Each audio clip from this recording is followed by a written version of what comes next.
नमस्कार दर्शकों, मोहम्मद इब्राहिम हमारे खास मेहमान हैं और आपको बताते चले कि कारगिल में लगातार चक्का जाम है और आज आरटीओ ने तलब किया है, मीटिंग बुलाई है। 2 बजे ये मीटिंग होगी। इसमें आरटीओ ले कारगिल भी होंगे और बाकी यूनियन के जो यूनियंस हैं उनके रिप्रेजेंटेटिव भी होंगे। इब्राहिम जी, आपका स्वागत है। डू यू थिंक कि आज जो 2 बजे मीटिंग होने वाली है उसमें से कुछ निकल पाएगा? जी, तमाम दर्शकों को मेरी तरफ से नमस्कार सर। अ, उम्मीद तो यही है कि आज 2 बजे की मीटिंग में कुछ रिजल्ट निकलेगा, क्योंकि आरटीओ साहब ने अभी मीटिंग में बुलाए हैं। उनका मीटिंग नोटिस मिला हमें, तो इसी उम्मीद से हम यहाँ पे मीटिंग के लिए पहुंचे हैं। तो 2 बजे मीटिंग स्टार्ट होगा। मीटिंग में देखेंगे, एजेंडाज भी उसमें दिया हुआ है, तो उम्मीद है कि इस मीटिंग से कुछ रिजल्ट निकलेगा। लेकिन जब हमारी सौगात विश्वास के साथ जो डिविजनल कमिश्नर उनसे बातचीत हुई तो उन्होंने कहा था कि डिस्ट्रिक्ट परमिट ही इशू किया जाएगा, जो यूटी की पॉलिसी है। क्या डिस्ट्रिक्ट परमिट को लेकर अगर इशू किए जाते हैं तो आप उस डिमांड को मान लेंगे? जी नहीं, जहाँ तक पूरे हिंदुस्तान का अगर देखें सर, पूरे ऑल ओवर इंडिया में ऐसी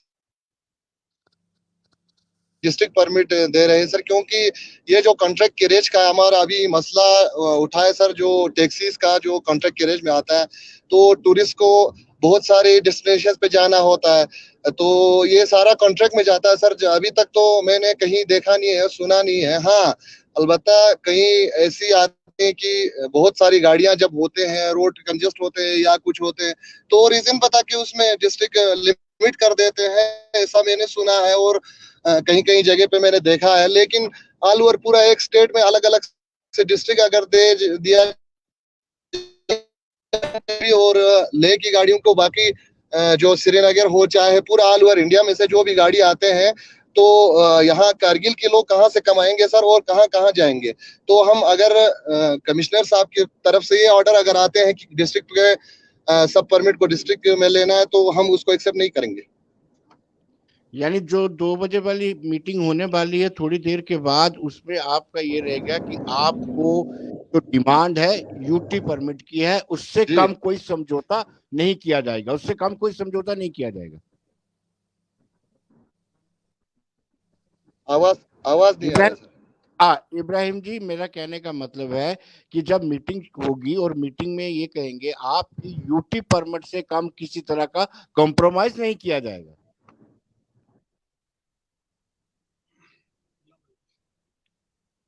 मेरी आवाज पहुंच रही है आप तक? आवाज नहीं आ रहा है। बिल्कुल भी नहीं आ रही है। मेरा कहने का मतलब है कि यूटी परमिट से कम कोई समझौता आप नहीं करेंगे।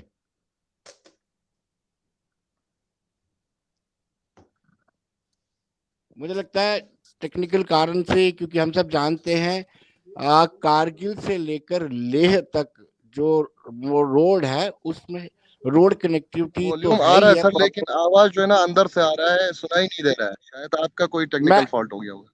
मैं ये कह रहा था कि आपकी जो मीटिंग होनी है उसमें यूटी परमिट से कम कोई कंप्रोमाइज नहीं किया जाएगा।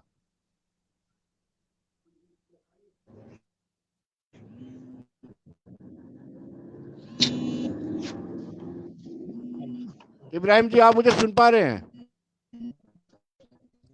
मुझे लगता है तकनीकी संपर्क कट गया है। और जैसे कि हम सब जानते हैं, कारगिल से लेह तक नेट की प्रॉब्लम है और बड़ी देर बाद कारगिल में नेट सर्विस शुरू हुई थी।